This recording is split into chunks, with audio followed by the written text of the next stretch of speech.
going to open the OWL file just to show you that image of Robert Downey Jr. was kind of optimized for image trace, whereas this OWL image is really not.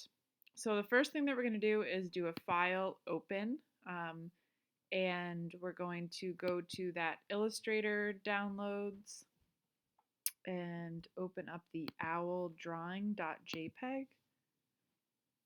So the first thing that we can see, we can edit the artboard tool.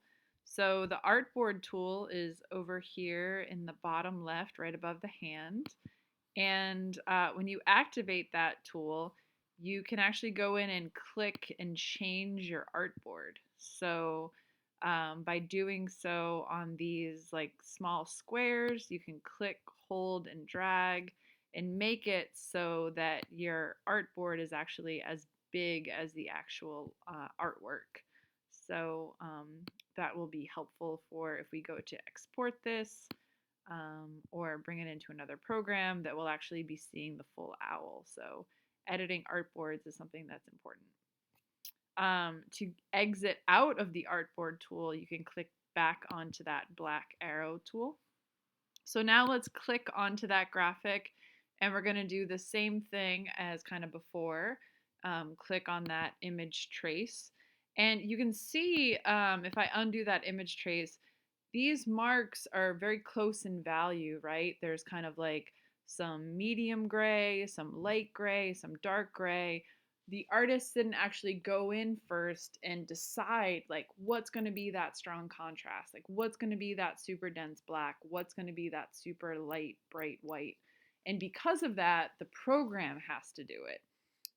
So let's click again that image trace button and we can see like, it makes for kind of an interesting texture, but at the same time, the designer didn't really get to make those decisions. The computer program is making those decisions.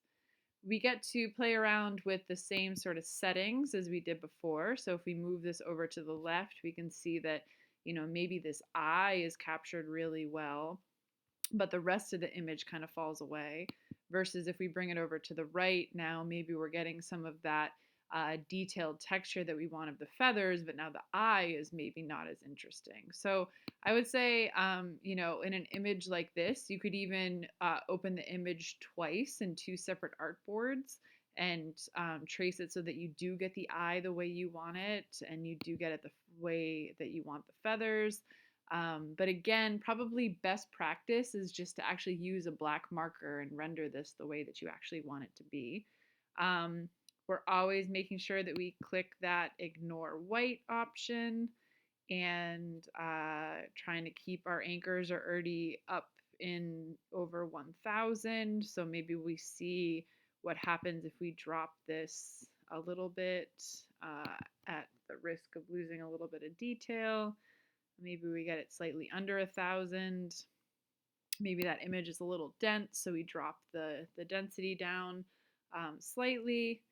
And again, same as before, now we can hit that expand button and we've created it into an image. So really the reason of showing this demo file is to show that sometimes it's better for the artist to actually decide what is that delineation between black and white, between form and counterform, rather than having the computer program do it. Because what ends up happening when the computer program does it is it can look kind of very mechanical and maybe not as thoughtful as if a designer had actually rendered it. These shapes might be a little bit more kind of dynamic and well planned.